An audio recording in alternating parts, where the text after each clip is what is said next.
இது ஒரு CBN தயாரிப்பு. நீங்கள் பார்த்துக் கொண்டிருப்பது ஒரு புதிய வாழ்க்கை நிகழ்ச்சி. வணக்கம். ஒரு புதிய வாழ்க்கை நிகழ்ச்சிக்கு உங்களை அன்புடன் வரவேற்கிறோம். இந்த நிகழ்ச்சியின் மூலமாக உங்களை சந்திச்சதில் ரொம்பவே சந்தோஷப்படுறோம். புதிய மாதத்துக்குள்ளே நம்ம நுழைஞ்சிருக்கோம். நம்ம வழக்கமாக பார்த்துட்ருக்கோம் புதிய மாதம் புதிய தலைப்பு. இந்த மாதம் நம்ம பார்க்க இருக்கக்கூடிய தலைப்பு மன ஆரோக்கியம். சின்ன குழந்தைங்களாக இருந்தாலும் சரி, பெரியவங்களாக இருந்தாலும் சரி, மன ஆரோக்கியத்தில் நிறைய பிரச்சனைகள் இப்போ வரதான் செய்யுது. நம்மளை சுற்றி இருக்கவங்க இந்த மன ஆரோக்கிய பிரச்சனையினால் நிறைய போராடிட்டு இருக்கதையும் நம்மளால் பார்க்க முடியுது. அவங்களுக்கு நோய் எதுவுமே இருக்காது. ஃபிசிக்கலாக அவங்க எல்லாம் செக் பண்ணால் எல்லாம் நார்மலாக இருக்குது, மெடிக்கல் ரிப்போர்ட்லாம் அப்படி தான் சொல்லும். ஆனால் அவங்க மனசில் ஏதாவது பிரச்சனை இருக்குது அப்படின்னா அது அவ்வளோவா வெளியில் தெரியாது. இந்த மாதம் முழுக்க நம்ம அதை குறித்து தான் பார்க்க போகிறோம். மன ஆரோக்கியம் எந்த அளவுக்கு முக்கியம், அதில் பிரச்சனை வந்ததுன்னா அதிலேருந்து நம்ம மீண்டு வருவது எப்படி அப்படிங்கிறது தான் இந்த மாதம் முழுவதும் நம்ம தொடர்ந்து தியானிக்க இருக்கிறோம். இப்போ நம்ம கூட ரெபேக்கா அவங்க இருக்காங்க. அவங்க இந்த மாதம் நம்ம என்னென்னலாம் பார்க்க போகிறோம் அப்படிங்கிறத நமக்கு ரொம்ப தெளிவாக சொல்ல போகிறாங்க. வாங்க பார்க்கலாம். ரொம்ப நன்றி மாதவி.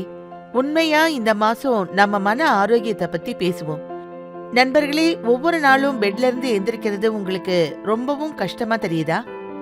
தினமும் செய்ய வேண்டிய உங்களோட வேலைகளை செய்ய உங்களுக்கு மனசு இல்லையா? யார்கிட்டயும் பேசுறதுக்கு மனசு வரலையா? தனியா ஒரு இடத்துல இருந்து தனக்குத்தானே பேசிக்கணும்னு உங்களுக்கு தோணுதா? நீங்களும் மத்தவங்கள போல மன அழுத்தம் மற்றும் விரக்திக்கு நடுவுல போய்கிட்டு இருக்கீங்களா? நண்பர்களே, நீங்க எங்க கூட ஒரு புதிய வாழ்க்கை நிகழ்ச்சியில கலந்துக்கலாம். நீங்களும் நாங்களும் சேர்ந்து உண்மை சம்பவங்கள்ல அவங்க எப்படி இந்த மன ஆரோக்கிய பிரச்சனையை ஜெயிச்சாங்கன்னு பார்க்கலாம். உயிருள்ள தேவனோட உயிருள்ள வேத வசனத்தை நம்ம கேட்போம். ஆண்டவர் இயேசு கிறிஸ்து தான் இந்த உலகத்தோட வெளிச்சம். அவர் தான் நம்ம வாழ்க்கைக்கு வெளிச்சமா இருக்காரு. அவர் தான் இருண்டு இருக்கிற நம்ம சிறையில ஒரு வெளிச்சத்தை கொண்டு வரவரா இருக்காரு. அது மட்டும் இல்ல, நம்ம வாழ்க்கைக்கு ஜீவனை கொண்டு வரவராவும் இருக்காரு.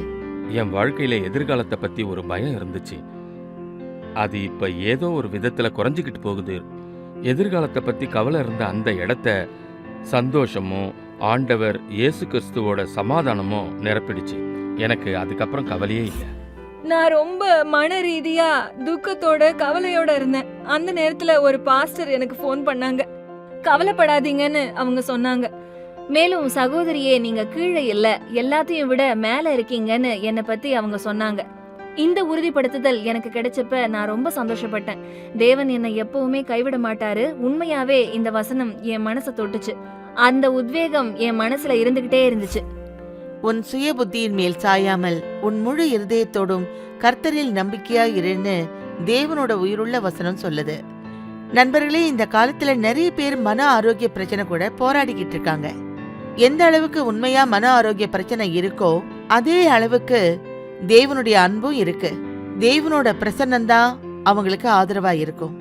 அது நம்ம உடைஞ்சு போன மனசை சரி பண்ணுது. அதோட நம்ம வாழ்க்கையிலயும் நம்ம மனசுலயும் வெளிச்சத்தை கொண்டு வருது. நீங்களும் மன ஆரோக்கிய பிரச்சனையால கஷ்டப்பட்டுக்கிட்டு இருப்பீங்கன்னா நீங்க எங்க வெப்சைட்டுக்கு போங்க, cbnindia.org. நீங்க இங்க போய் உங்களுக்காக இலவச ஆலோசனை பகுதியை பதிவு செய்யலாம். உங்களுக்கு ஜெப உதவி தேவைப்படுதுன்னா நீங்க கண்டிப்பா ஒரு புதிய வாழ்க்கை பிரேயர் லைன் நம்பரான 9910401010 எங்களை நீங்க தொடர்பு கொள்ளுங்க. நண்பர்களே, மறுபடியும் நான் உங்களை சந்திக்கிற வரைக்கும் தேவன் உங்களை ஆசீர்வதிப்பாராக. மீண்டும் நாம் சந்திக்கலாம். நன்றி ரெபேக்கா, ரொம்ப அழகாக சொன்னீங்க.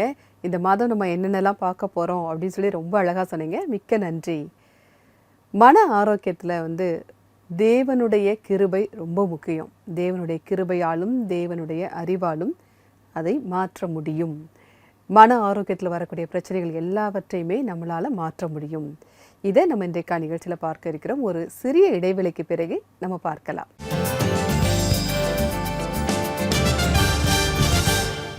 ஒவ்வொரு நாளும் ஏதோ ஒரு விஷயத்தினால நீங்க மன அழுத்தம் மற்றும் தூக்கத்தை கடந்து போக வேண்டியதா இருக்கா?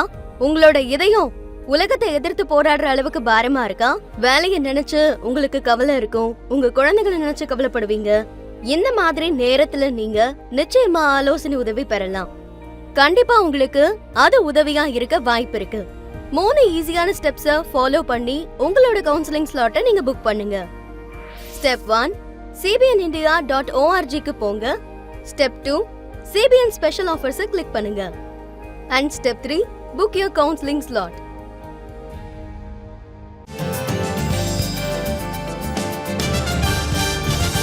வெல்கம் பேக் டு ஒரு புதிய வாழ்க்கை. மன ஆரோக்கியத்தை பற்றி தான் நம்ம இன்னைக்கு பார்க்க போகிறோம். ஒரு கடினமான சூழ்நிலை இருக்கும்போது நம்ம மனநிலையை எப்படி தைரியமாக வச்சுக்கிடணும் அப்படிங்கிறத பார்க்க போகிறோம். அது மட்டும் இல்லை, இன்னைக்கு அக்டோபர் 2 காந்தி ஜெயந்தி. காந்தியடிகளை பற்றி நம்ம பார்க்கும்போது அவர் போராடும்போது அன்பாக, எந்த ஒரு வன்முறையும் இல்லாமல் அகிம்சை முறையில் அவர் போராடி நமக்காக சுதந்திரம் வாங்கி கொடுத்துருக்காரு. இயேசு கிறிஸ்துவிட்ட இருந்து தான் அந்த தாக்கம் அவருக்குள்ளே வந்திருக்கு அப்படிங்கிறத நான் கேள்விப்பட்டேன்.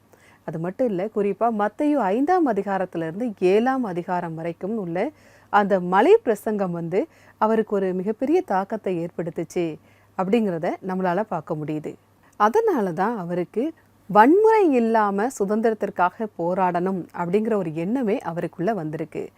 பைபிள் வசனங்கள் தான் காந்தியடிகளுக்கு ஒரு உந்துதலாக இருந்திருக்கு.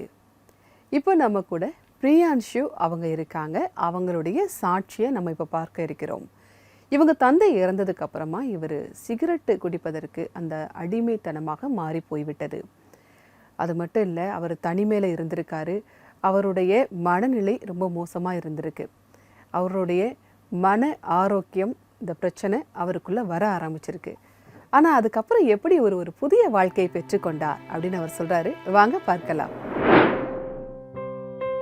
அப்பா போனதுக்கு அப்புறம், அப்பா இறந்தப்போ நிறைய விஷயங்கள் திடீர்னு நடந்துச்சு. எங்க கூட அப்பா இல்லைன்னு எங்களால் நம்பவே முடியல. முதல் 2 மாதம் ரொம்ப அதிர்ச்சியிலேயே இருந்தேன். கொஞ்சம் கொஞ்சமாக நாட்கள் போக போக வீட்டு பொறுப்பு அத்தனையும் என்கிட்ட வர ஆரம்பிச்சது. எந்தெந்த இடத்துல இருந்து எனக்கு அப்பா கிட்ட உதவி கிடைச்சதோ, எதெல்லாம் அப்பா கிட்ட பேசிட்டு இருந்தனோ, பகிர்ந்துகிட்டு இருந்தனோ, அது எல்லாமே என் வாழ்க்கையில இருந்து முடிஞ்சு போயிடுச்சு. என் வாழ்க்கையில இருந்த அந்த பகுதியில ரொம்பவே தனிமை இருந்துச்சு. பிரியான்ஷு தான் மிகவும் தனிமையில் இருப்பதை உணர்ந்தார். இந்த சூழ்நிலையில் தன்னுடைய துக்கத்தையும் வலிகளையும் யாரிடத்திலையும் அவரால் பகிர்ந்து கொள்ள முடியவில்லை. வாழ்க்கையில எனக்குன்னு இருந்த சில பொறுப்புகளால நான் முழுமையா தனிமையாக்கப்பட்டேன். என் குடும்பத்திலையும் என்னால யாருக்கிட்டையும் பகிர்ந்துக்க முடியல. அவங்களுமே தனிப்பட்ட முறையில மன அழுத்தத்தை சந்திச்சுக்கிட்டு இருந்தாங்க. என் அப்பா இல்லைன்ற விஷயத்த நினைச்சு நான் அழுதுட்டு இருந்தேன். என் விஷயத்த நான் யார்கிட்ட பகிர்ந்துக்குவேன்? சொல்றதுக்கு யாருமே இல்லைன்னு நினைச்சு நான் அழுதுட்டு இருந்தேன். நான் யார்கிட்ட சொல்லுவேன்? இந்த விஷயங்களை நான் யார்கிட்ட பகிர்ந்துக்கிறது, யார்கிட்ட சொல்றதுன்னு யோசிச்சுக்கிட்டே இருந்தேன். அப்போ என் பக்கத்துல ஆறுதல் சொல்ல யாருமே இல்லை. பிரியான்ஷு தன்னுடைய மன அழுத்தத்தை போக்குவதற்காக போதை பழக்கத்திற்கு ஆளாகிவிட்டார். ஆரம்பத்துல எனக்கு எந்த ஒரு சந்தேகமும் இல்லாம விடுதலை கிடைச்சிடுச்சு. ஆரம்பத்துல குடிக்க ஆரம்பிச்சேன். முதல் 3-4 மாசம் ரொம்ப நல்லா தான் இருந்துச்சு. ஆனா கொஞ்சம் கொஞ்சமா என் உடம்பு பலவீனம் ஆகிற மாதிரி எனக்கு தெரிஞ்சுது. நிறைய நேரம் நான் அழுதுகிட்டே இருந்தேன். அப்போ கண்ணீர் என் கண்ணுல இருந்து விழும். ஆனா நான் சிகரெட் பிடிச்சிக்கிட்டே இருப்பேன். சிகரெட் பிடிக்கிற பழக்கம் என் வாழ்க்கையில எனக்கு ரொம்ப சிக்கலான விஷயமா இருந்துச்சு. ஒரு நேரத்துல அது எப்படி மாறுச்சுன்னா, நான் சந்தோஷமா இருந்தாலும் பிடிப்பேன், துக்கமா இருந்தாலும் நான் குடிச்ச அந்த நாளை போக்குவேன். பல நேரம் எனக்கு ரொம்ப கஷ்டமா இருந்ததால, சோர்ந்து போய் ரொம்ப கஷ்டப்பட்டதால மத்தவங்களை சந்திக்கிறதையே நான் தவிர்க்க ஆரம்பிச்சேன். சண்டே லீவா இருந்தாலும் நான் வெளியில போகாம இருந்தேன். ஒரே வீட்டில் நாங்கள் இருந்தாலும் வீட்டில் கூட இருக்கிறவங்க மற்றவங்க கிட்டேயும் நான் பேசாமல் இருந்தேன். எனக்கு யார்கிட்டயுமே பேச தோணவே இல்லை. எனக்கு எப்பவுமே தனியாக இருக்க மட்டும்தான் பிடிச்சது. என் நண்பர்கள் வாடா வெளியில் போகலான்னு என்னை கூப்பிட்டாலும் கூட எனக்கு அவங்க கூட போக சுத்தமாக பிடிக்கல. பிரியான்ஷுவின் வாழ்க்கையில் இருந்த ஒரே ஒரு துணை அவரோடு இருந்த தீய பழக்கங்கள் மட்டுமே. அதற்கு பிறகு ஒரு நாள் அவருக்கு இயேசுவை பற்றி தெரிய வந்தது. ஞாயிற்றுக்கிழமை கூட தன் வீட்டில் இருக்கிறவர்களை சந்திக்காத நபர் ஒவ்வொரு ஞாயிற்றுக்கிழமையும் இயேசுவை சந்திக்க சர்ச்சுக்கு செல்லத் தொடங்கினார். ஒரு நாள் ஆண்டவரோட ஊழியக்காரர் பைபிள் வசனத்திலிருந்து ஒரு விஷயத்த பகிர்ந்துகிட்டு இருந்தாரு. அன்னைக்கு அவர் சொன்ன வசனம் மூலமா பைபிளின் படி சிகரெட் பிடிக்கிறதோ வேற எந்த போதை பழக்கமும் தப்புன்றத நான் தெரிஞ்சுக்கிட்டேன். அந்த நாள்ல இருந்து என் மனசுல தனிமைன்ற விஷயத்த நான் எடுத்து போட்டுட்டேன். என் மேல அன்பு காட்டுற அந்த தேவனுக்கு நான் துரோகம் பண்றேன்ற எண்ணம் எனக்குள்ள வர ஆரம்பிச்சது. அதுக்கப்புறம் இனிமே சிகரெட்டை பிடிக்கிறத விட்டுறணும் அப்படின்னு என் மனசுக்குள்ள ஒரு ஆசை வந்துச்சு. பிரியான்ஷு போதை பழக்கத்தை விட விரும்பத்தான் செய்தார். ஆனால் அவரால் தன்னுடைய இந்த பழக்கத்தில் இருந்து விடுதலை பெற முடியவில்லை. இருந்தாலும் கூட முயற்சி செய்வதை அவர் விடவே இல்லை. நிறைய முயற்சிகளுக்கு பிறகும் கூட சிகரெட் பிடிக்கிற பழக்கத்திலிருந்து எனக்கு விடுதலை கிடைக்கவே இல்லை. ஒரு நாள் நான் ஒரு பிரார்த்தனை செஞ்சேன். அது என்னன்னா, எல்லாரையும் விட்டு பிரிஞ்சு இருக்கிற, அதாவது 3 நாள் எங்க போனாலும் எனக்கு சிகரெட்டே கிடைக்காத ஒரு இடத்துக்கு போகணும்னு ஆசைப்பட்டேன். அப்போ நான் ஒரு கேம்புக்கு போனேன். அது பாத்தீங்கன்னா மொத்தம் 3 நாள் கேம்ப். அந்த கேம்புக்கு போய் நான் வெளி உலகத்தை விட்டுட்டு முழுசா பிரிஞ்சுட்டேன். என்கிட்ட இருக்கிற அந்த போதை பழக்கமும் என்னை விட்டு முழுமையா போன மாதிரி எனக்கு தோணுச்சு. அந்த கேம்ப்ல இருந்து நான் வீட்டுக்கு போயிட்டு இருந்தப்போ பாதிலேயே நான் இறங்கி சிகரெட்டை பிடிக்க ஆரம்பிச்சேன். அப்புறம் நான் தப்பு பண்றேன்னு எனக்கு தோண ஆரம்பிச்சது. அப்புறம் இன்னொரு கான்ஃபரன்ஸ் போறதுக்கு எனக்கு வாய்ப்பு கிடைச்சது. அங்க இருக்கிறவங்க எனக்காக ஜெபம் பண்ணாங்க. அந்த ஜெபத்துக்கு அப்புறம் எனக்குள்ள இருந்த அந்த சிகரெட் பிடிக்கிற பழக்கம் எல்லாமே என்னை விட்டு நிரந்தரமா போக ஆரம்பிச்சது. இன்றைக்கு அவர் தன்னுடைய மன ஆரோக்கிய பிரச்சனையை கையாள்வதற்காக போதை பழக்கத்தின் உதவியை நாடாமல் தேவனோடு நேரத்தை செலவு செய்கிறார். கொஞ்சம் கொஞ்சமா நான் சிகரெட் பிடிக்கிற பழக்கத்தை விட ஆரம்பிச்சப்ப தேவன் என்ன சர்ச் வேலைகள்ல ஈடுபட வச்சாரு. சின்ன சின்ன வேலைகள் தான். சின்ன சின்ன வேலைகள்ல இருந்து நிறைய வேலைகள்ல தேவன் என்ன ஈடுபட வச்சாரு. ஒரு ஆவிக்குரிய ஆட்களுக்கு நடுவில் தேவன் என்ன நடமாட விட்டாரு. அவங்க மூலமா அந்த மன அழுத்தத்தையும் மற்ற விஷயங்களையும் கையாளுறதுக்கு எனக்கு நிறைய சக்தி கிடைச்சது. இப்போ நான் என் வாழ்க்கையை திரும்பி பாக்குறேன். ஆரம்பத்துல நான் என்ன ஒரு பாதிக்கப்பட்டவனா தான் பார்த்தேன். ஆனா ஆண்டவர் என்ன அங்கிருந்து வெளியில கொண்டு வந்து தன்னோட வெற்றியை ஜெயத்தை எனக்கு தந்திருக்காரு.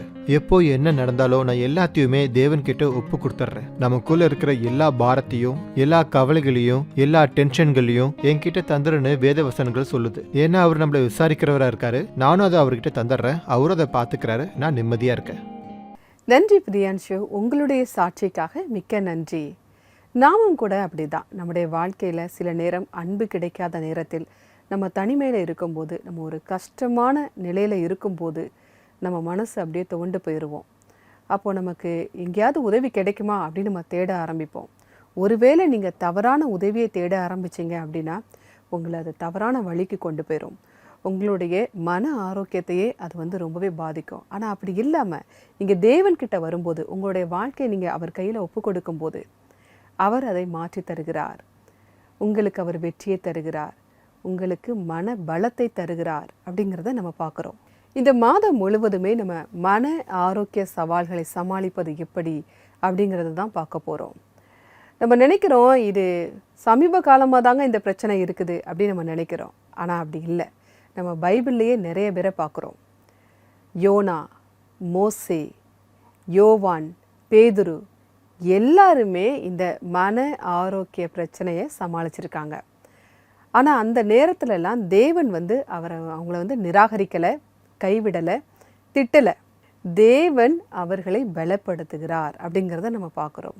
அவங்களை புரிந்து கொண்டு அவங்களுக்கு ஆறுதல் சொல்கிறத நம்மளால் பார்க்க முடியுது. வாங்க அந்த அழகான வசனத்தை நான் உங்களுக்காக வாசிக்கிறேன். 2 கொரிந்தியர் 12:10. அந்தபடி நான் பலவீனனாய் இருக்கும் போதே பலமுள்ளவனாய் இருக்கிறேன். ஆகையால் கிறிஸ்துவின் நிமித்தம் எனக்கு வரும் பலவீனங்களிலும் நிந்தைகளிலும் நெருக்கங்களிலும் துன்பங்களிலும் இடுக்கண்களிலும் நான் பிரியப்படுகிறேன். நான் பலவீனனாய் இருக்கும் போதே பலமுள்ளவனாய் இருக்கிறேன். பவுல் எப்படி சொல்கிறாரு பார்த்தீங்களா? அவர் மனதளவில் பாதிக்கப்பட்டிருக்காரு. அவர் சொல்கிறாரு, நான் நெருக்கத்தில் தான் இருக்கேன், நான் உபத்திரவத்தில் தான் இருக்கேன், நான் பலம் இல்லாமல் தான் இருக்கேன், ஆனாலும் தேவன் என்னை பலப்படுத்துகிறார் அப்படிங்கிறத பார்க்குறோம். நம்முடைய வாழ்க்கையிலும் கூட நம்ம பிரச்சனையில் இருக்கும்போது, நம்ம மனதளவில் பாதிக்கப்பட்டு இருக்கும்போது தேவன் நம்மை பலப்படுத்துகிறார். அவருடைய பலன் நமக்கு போதும். இங்கே எவ்வளோதான் பலவீனமாக இருந்தாலும் அவர் உங்களை பலம் உள்ளவர்களாக பலசாலிகளாக மாற்றுகிறார் அப்படிங்கிறத பார்க்குறோம். நீங்கள் தனியாக இல்லை, ஆண்டவர் உங்கள் கூட இருக்கார். எப்போவுமே நீங்கள் அந்த ஒரு விஷயத்தை மட்டும் மனதளவில் நீங்கள் பிடிச்சிக்கிடணும். எப்போல்லாம் நீங்கள் ரொம்ப சோர்வாக இருக்கீங்க, மனதளவில் அந்த ஆரோக்கியம் பாதிக்கப்படுது அப்படிங்கும்போது நீங்கள் தேவன் என் கூட இருக்கார், நான் எந்த நெருக்கத்தில் இருந்தாலும் அவர் என்னை பலப்படுத்துகிறார் அப்படிங்கிறத விட்டுறாதீங்க. ஜெபம் ரொம்ப அவசியம். இங்கே ஜெபித்து கொண்டு இருக்கும்போது நீங்கள் மனதளவில் அந்த பாதிப்பு உங்களை விட்டு நீங்கி போகும். நீங்கள் பலப்படுறதை உங்களால் பார்க்க முடியும், அந்த வல்லமையை உணர முடியும். ஆனால் உங்களுக்கு ஜெபிக்க தெரியலை, ஆனால் ஜெப குறிப்புகள் இருக்குது அப்படின்னா நீங்கள் எங்களுடைய CBN ப்ரேயர் லைனுக்கு கால் பண்ணலாம். எங்களுடைய நம்பர் 9910401010. அப்படி இல்லை உங்களுக்கு ஒரு ஆலோசனை தேவைப்படுகிறது அப்படின்னா நீங்கள் எங்களுடைய வெப்சைட்டை விசிட் பண்ணுங்கள். எங்களுடைய வெப்சைட் www.cbnindia.org/CBN Special Offers. நம்முடைய நிகழ்ச்சியில் இப்போது வருவது ஒரு அழகான ஆராதனை பாடல்.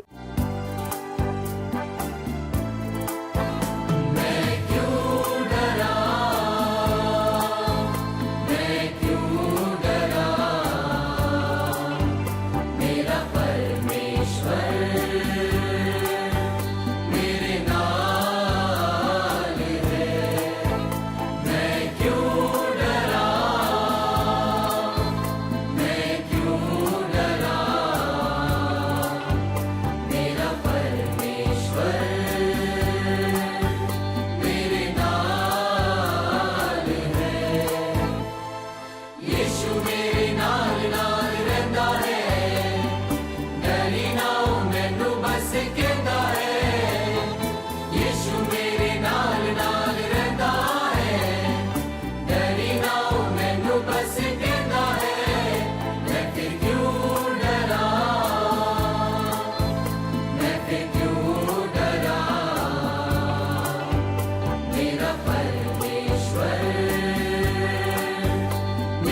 இந்த பாடலை பாடிய குழுவினருக்கு எங்களுடைய நன்றி.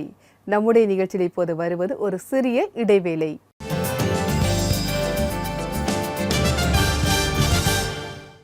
ஒரு புதிய வாழ்வு பார்வையாளர்கள், இன்னைக்கு நீங்க புதிய வாழ்வு குடும்பத்துல இணையறதுக்காக உங்களை நாங்க வரவேற்கிறோம்.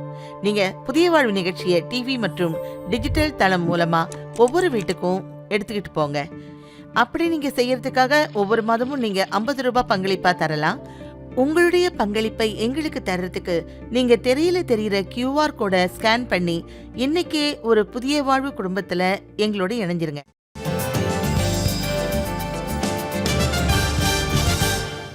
வெல்கம் பேக் டு ஒரு புதிய வாழ்க்கை. இந்த மாதம் முழுவதும் நம்ம பார்க்க இருக்கக்கூடிய தலைப்பு மன ஆரோக்கியம். உங்கள் சிந்தனை எப்படி இருக்குதோ அப்படி தான் உங்களுடைய வாழ்க்கை இருக்கும் அப்படின்னு நமக்கு பைபிள் சொல்லுது. ஒருவேளை உங்களுடைய மனதளவில் நீங்கள் பாதிக்கப்பட்டிருக்கீங்க, உங்கள் மனசில் பிரச்சனைகள் இருக்குது, ஒரு கவலை இருக்குது, அழுத்தங்கள் இருக்குது அப்படின்னா அது உங்கள் வாழ்க்கையில் உங்கள் செயல்களில் அது வெளிப்படும். ஒருத்தங்களுக்கு சளி பிடிச்சிருக்கு அல்லது காய்ச்சல் இருக்குது அப்படின்னா அவங்க வெளியில் பார்த்தா தெரியும். ஆனால் மனதளவில் அவங்களுடைய மன ஆரோக்கியம் பாதிக்கப்படுது அப்படின்னா அது அவ்வளோ ஈஸியாக வெளியில் தெரியாது. அதுக்கு நீங்கள் அவங்க பேசுகிறத கேட்கக்கூடியவங்களாக இருக்கணும், அவங்கள அரவணைக்கக்கூடியவங்களாக இருக்கணும், அவங்களுக்கு பைபிள் வசனம் மூலமாக நீங்கள் அவங்கள ஆறுதல் சொல்லக்கூடியவங்களாக இருக்கணும். அப்படி இருந்தால் மட்டும்தான் உங்களால் அதை சரி பண்ண முடியும். இப்போ நான் உங்களுக்காக ஜெபிக்க போகிறேன். நீங்கள் என் கூட சேர்ந்து ஜெபிக்கலாம். அன்பின் பரலோக பிதாவே, இந்த நேரத்திற்காக நன்றி சொல்லுகிறோம் கர்த்தாவே. நீங்கள் எப்போவுமே எங்களை கைவிடாமல் இருக்கிறதற்காக நன்றி ஆண்டவரே. நாங்கள் பைபிளில் பார்க்குறோம் ஆண்டவரே, ஆணோ பெண்ணோ ராஜாவோ ஏழையோ யாராக இருந்தாலும் அவங்க பிரச்சனைகளில் இருந்தப்ப நீங்கள் அவங்க கூட இருந்தீங்க ஆண்டவரே. குகையில், ஜெயிலில், தனிமையில், அடிமைத்தனத்தில் நீங்கள் அவங்க கூட இருந்தீங்கப்பா. அதை அவங்க உணர்ந்திருக்காங்க கர்த்தாவே. அவங்களுடைய எல்லா மன ஆரோக்கிய பிரச்சனையிலையும் உங்கள் பிரசன்னம் அவங்க கூட இருந்தது ஆண்டவரே. நீங்கள் அவங்களுக்கு ஆறுதல் தந்தீங்க, தைரியம் தந்தீங்க, அவங்கள விடுதலை செஞ்சீங்கப்பா. இந்த மாதம் நாங்கள் விடுதலையை உணர ஜெபம் பண்ணுறோம் கர்த்தாவே. இயேசு உங்களை விடுதலையாக்கினால் உண்மையாகவே நீங்கள் விடுதலை ஆவீங்கன்னு நாங்கள் பைபிளில் பார்க்குறோம் கர்த்தாவே. தேவனே, இயேசுவின் நாமத்திலே இந்த விடுதலை எங்கள் பார்வையாளர்கள் உணரட்டும் கர்த்தாவே. இயேசுவால தான் அந்த விடுதலை தர முடியும் கர்த்தாவே. ஜெபிக்கிற ஒவ்வொருவருக்காக உம்முடைய சமூகத்தில் வருகிறோம் கர்த்தாவே.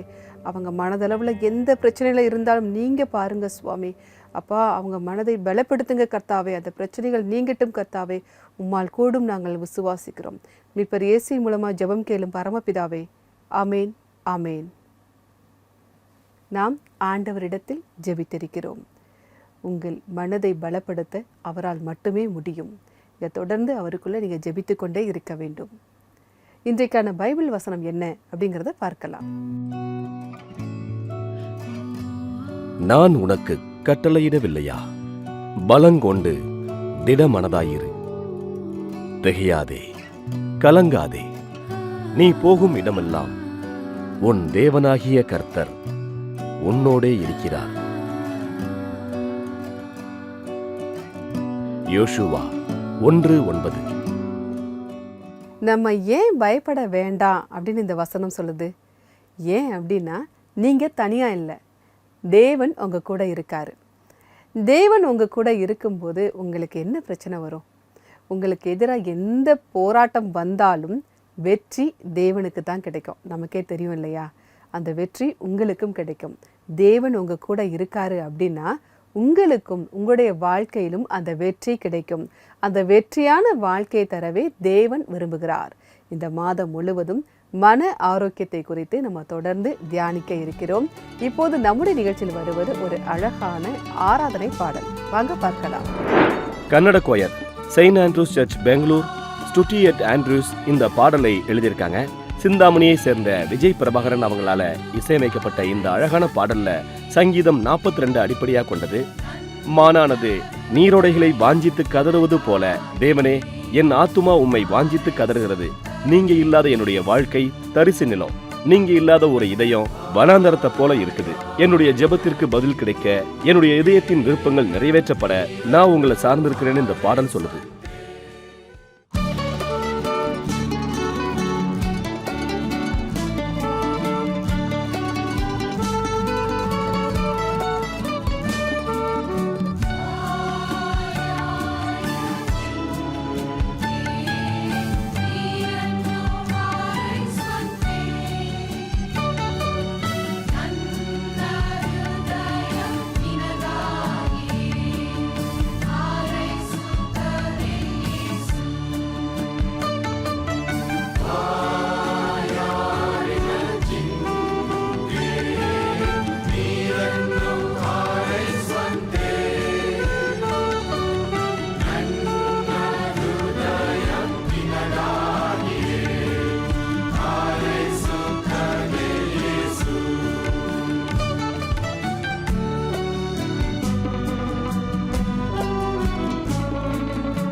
ரொம்ப அருமையான பாட்டு. இந்த பாடலை பாடிய குழுவினருக்கு எங்களுடைய நன்றி. இன்றைக்கான நிகழ்ச்சி உங்களுக்கு ஆசீர்வாதமாக இருந்திருக்கும் அப்படின்னு நாங்கள் கர்த்தருக்குள்ள விசுவாசிக்கிறோம். பிரியான்ஷு அவங்களுடைய சாட்சியை பார்த்தோம். அவருடைய வாழ்க்கையை தேவன் எப்படி மாற்றினார், தேவனுடைய வல்லமையை நீங்கள் தெரிஞ்சிருப்பீங்க. அதே ஆண்டவர் இன்று உங்களுக்கும் அதே மாற்றத்தை தர விரும்புகிறார். இந்த மாதம் முழுவதுமே நம்ம மன ஆரோக்கியத்தை குறித்து நம்ம தொடர்ந்து தியானம் செய்ய இருக்கிறோம். நான் வேறொரு எபிசோடில் உங்களை சந்திக்கிறேன். அதுவரை கர்த்தருடைய கிருபை உங்கள் அனைவரோடும் கூட இருப்பதாக. God bless you.